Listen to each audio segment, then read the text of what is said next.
Kimraha Huladunya. Welcome to Olde Scot the Celtic podcast.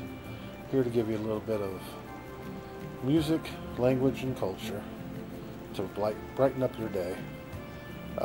Recently we found it's called Go Gaelic. It's on YouTube, and it's real rudimentary, children-oriented Gaelic. It just gives you the simple stuff, 1 through 10. Hi, how are you? What's this and that. So check it out. It's pretty good. I've been letting my granddaughter watch it, and she watches it pretty intently, so she likes it. They make it kind of fun and interesting, so it catches their interest. We're going to do what we normally do for the podcast, but today I've decided I want to introduce a trivia question. I'm going to give you the question at the beginning, give you the answer at the end. Today's question is, what was Molly Malone of the famous song, in Dublin's fair city where girls are so pretty? There once lived my sweet Molly Malone. What was her occupation? Okay, just need to know what she did for a living. All right. Don't really have anything else of interest, so we're going to head right straight to the music. Enjoy.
first set.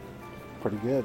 That's from a band called Beyond the Pale, and their album Angel on the Seventh Stair.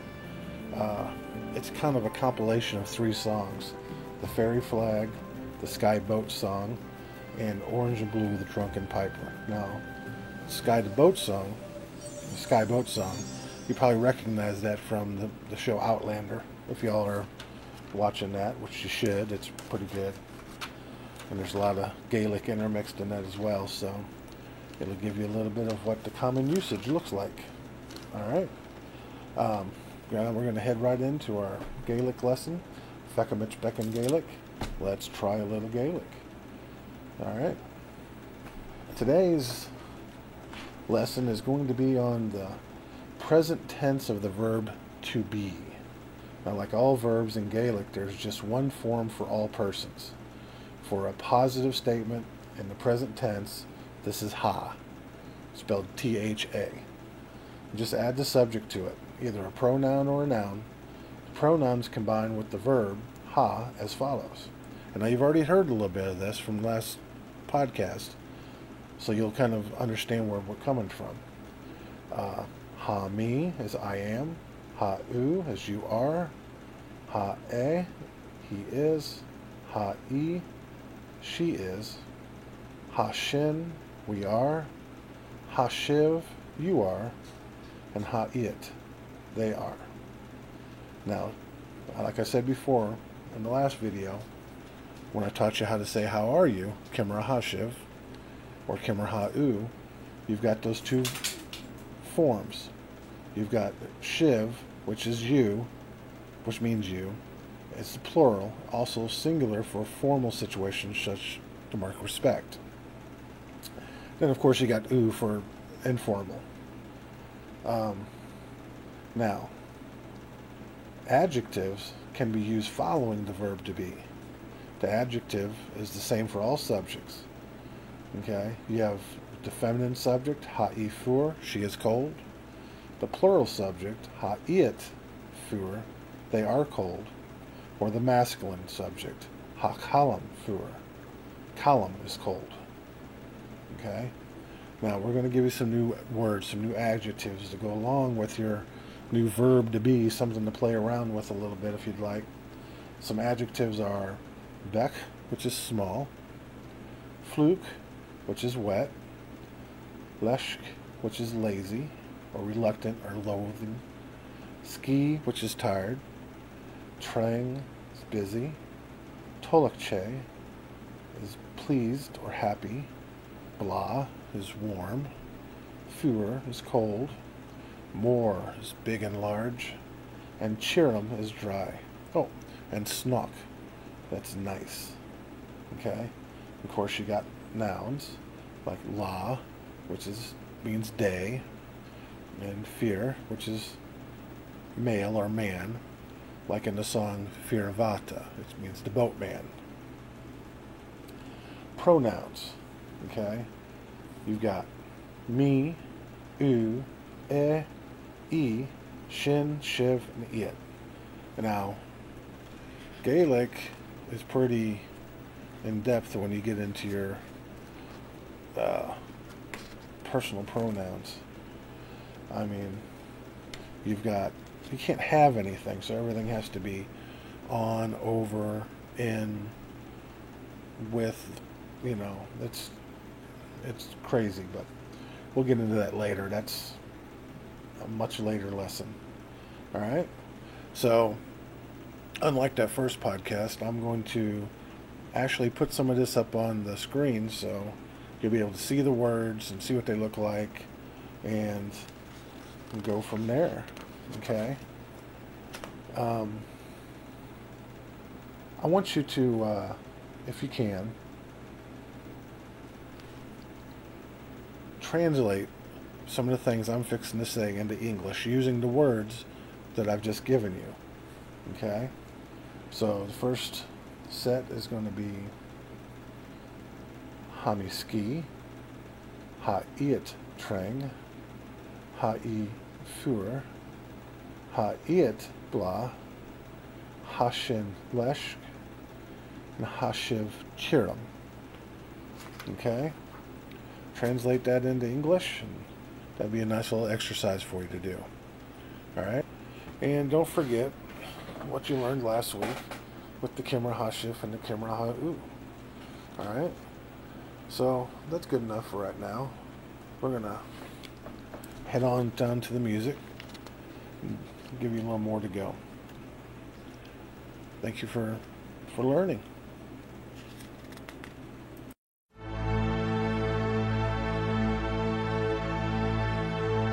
Oh, the night that Paddy Murphy died is a night I'll never forget. Some of the boys get loaded drunk and they ain't got sober yet.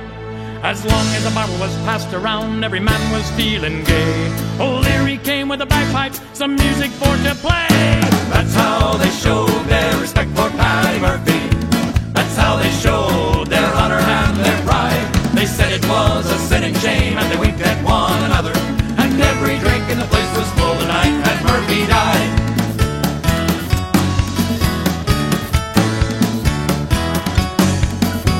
As Mrs. Murphy sat in the corner pouring out her grief, Kelly and his gang were tearing down the street. They went into an empty room and a bottle of whiskey stole. They put the bottle in with the corpse to keep that whiskey cold. That's how they showed their respect for Paddy Murphy. That's how they showed their honor and their pride. They said it was a sin and shame, and they winked at one another. And every drink in the place was full the night Pat Murphy died.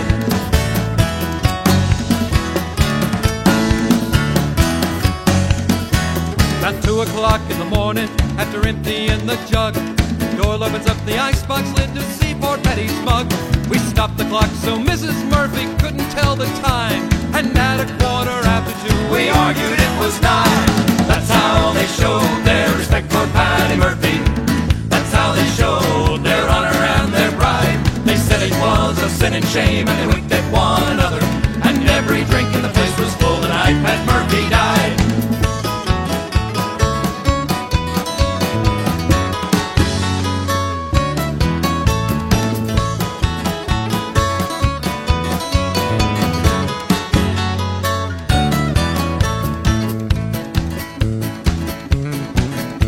They stopped the hearse on George Street outside Sundance Saloon. They all went in at 8:30 and staggered out at noon. They went up to the graveyard, so holy and sublime. They found out when they got there, They left the corpse behind. That's how they showed their respect for Paddy Murphy.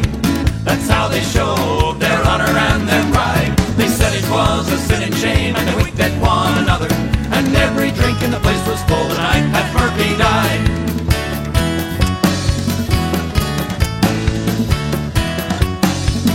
Oh, the night that Paddy Murphy died is a night I'll never forget.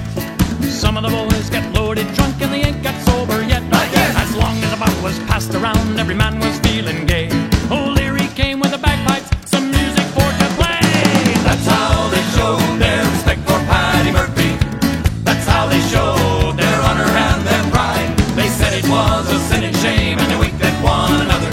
And every drink in the place was full the night Pat Murphy died. And every drink in the place was full the night Pat Murphy died. Alright. That was some good music right there. That was the Blarney Brothers. Now, the band is not together anymore. That was from their Black album, Paddy Murphy. Good Irish tune. Love a good Irish tune. Always gets my blood a-pumping. But we're going to head right into the Celtic history break. And I know I have a bias of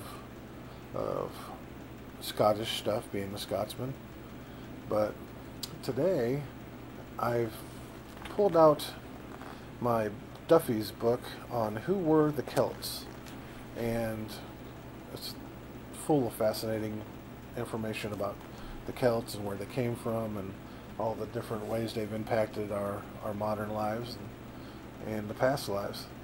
So I'm going to read you a little bit from that today. All right. There are an estimated 40 million Americans of Irish descent. Countless other Americans of Celtic origin relate to Scotland and Wales. The common ancestors, the first Celts, developed a distinct people about 800 BC on mainland Europe in an area associated with the Danube Basin. Archaeologists have established the location of the Celts' first known major settlement as the edge of a spectacularly beautiful alpine lake in Austria. Most people will be surprised to discover that some of Europe's great cities, including London, Paris, Bonn, Vienna, Milan, Budapest, and Belgrade, are built on Celtic foundations. At its height, in 300 BC, the Celtic realm extended all the way across to Europe from today's countries of Romania and Hungary into Britain and Ireland, and from Belgium south into Portugal and Spain. Its people introduced the use of iron technology to the lands north of the Alps and vast territories called Celtica by the ancient Greeks. The Celts created the first genuine art style in Middle Europe and traded with Etruscans and Greeks centuries before there was a Roman Empire. It was an era from which the Celts would be called the fathers of Europe. Always creative, they invented an iron plowshare, a reaping machine, a spoked iron-rimmed wheel of superior Celtic design for their chariots and their carts. The ancient Celts left their mark and placed names dotted all over the European map, which I've already explained. London, as a matter of fact, is made up of two Celtic words, lug and dún for fortress. Lug is for God, and dún for fortress. England's Severn and Thames rivers are Celtic names. Scotland is named after the Irish Scoti, who settled it from Ireland. Belgium is named after Celtic people who were called Belga. Switzerland proudly takes its poetic name Helvetia from the Celtic people of that name who are ancestral to the Swiss. Paris is named after the Celtic Parisi. The river Seine flowing through Paris is named after the Celtic goddess Sequana. Evidence indicates that the country of Germany, the German language, and the Germans themselves are named after a Celtic people named the Germani, who once lived along the Rhine River. The name Rhine itself relates to the Celtic Rhenos, raging flow, and to the Irish Rheon, sea. The river Danube, meaning swift flowing, relates to the Irish Dana. Now the Romans introduced Latin to France's Celts, who shaped it into their own French. The Normans, assisted by French Celts, invaded and assumed control of Saxon England in 1066. Norman French, with its root in the Romanized Celtic land, enriched the English tongue and helped make it the world's major language. Continental Europe's remaining Celts were finally assimilated by Romans from the south and by Germanic tribes from the north and east. The Celts eventually survived as a people only along the western fringe of Europe, comprising Ireland and Scotland, Wales, Brittany, and France. When the collapse of the Roman Empire led into the Dark Ages, Irish monasteries became the brightest and most active scholarly centers in Europe. Learned Irish monks in the 6th to 8th centuries AD left Ireland and returned to the lands of their ancestors, which included Britain, France, Switzerland, Italy, Germany, and Austria, and an Irish Golden Age. They spread learning and Christianity, serving as teachers in royal courts and enriching the intellectual life of Europe. Some of the monasteries and libraries they founded in various countries survive to the present day as priceless treasures of the countries and of Western civilization itself. There's a great book called How the Irish Saved Civilization. It explains all that in great detail. It's very good. A major Swiss city is named after the Irishman who founded it in 612 AD. Austria has an 11th century Irishman as its patron saint. Wow, that's kind of cool. During their golden age of learning, the Irish developed a literature distinguished by its scholarship and original imaginary. It included works written in the Irish and Latin that came easily to them from centuries of learning of their scholarly bards and druids. Many priceless Irish manuscripts, more than 1,000 years old, survive in the libraries of various European cities. The oldest literature in Europe after Greek and Latin is a part of the Celtic legacy that greatly benefited Western civilization. But Ireland's monks would not be the last Celts to make history internationally. In the year 1776, in another continent, in America, those who signed the American Declaration of Independence included 2 men who were born in Scotland, 2 who were born in Wales, 3 who were born in Ireland. 10 other signers were of direct Irish, Scottish, or Welsh descent. Thomas Jefferson, of Welsh ancestry, drafted the Declaration document himself. The White House in Washington, D.C. has not only been occupied by presidents descended from Celtic immigrants, but was designed and built by Irish-born architect James Hoban.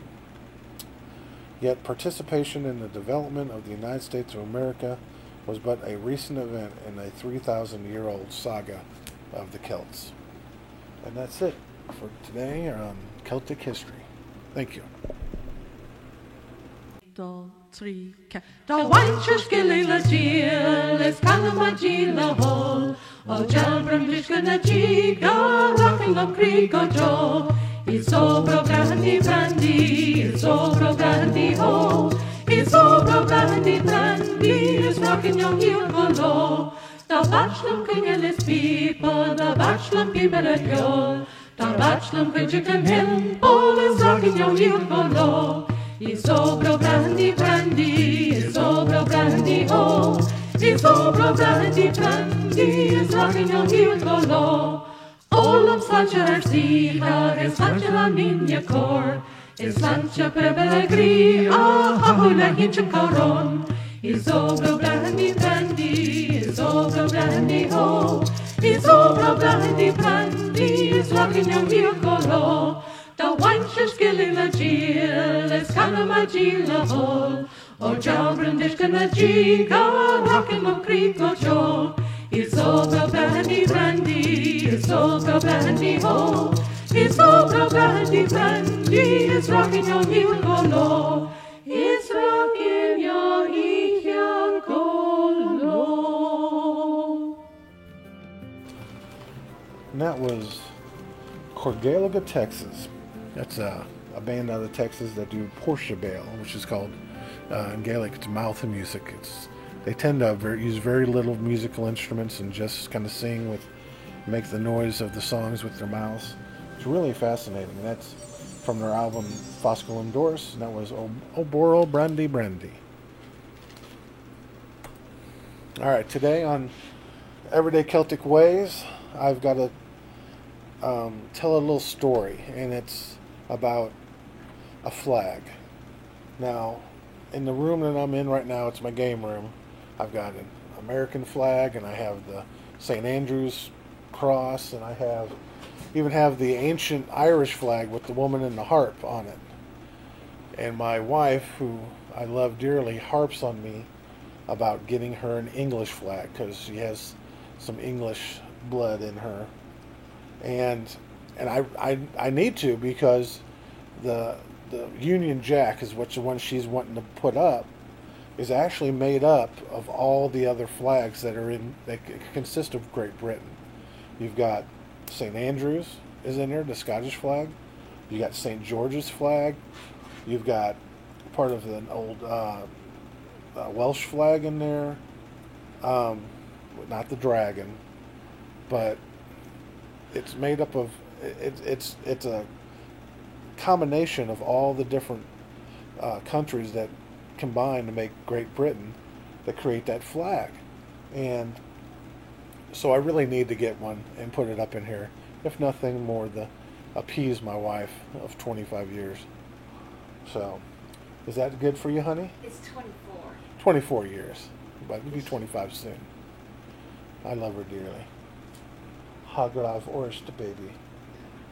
And I love you in Gaelic. And that's it for Everyday Celtic Ways. All right, thank you. All right, I want to thank everybody for listening today. Don't forget to check out that thing on YouTube I was telling you about. It's called Go Gaelic. It's real simple stuff. You can watch it, get you that rudimentary Gaelic language, and you can let your kids watch it because it's entertaining and fun. And it's always good to get your kids, let them know that there's a second language in their culture. All right? So I want to thank you again for listening. And oh yeah, I forgot to give you the answer to the trivia question. Molly Malone from the song. In Dublin's fair city, where the girls are so pretty, first set my eyes on sweet Molly Malone. She was a fishmonger. That was her occupation. All right? Well, y'all have a good day. God bless. And Martian Leaving, Drasta.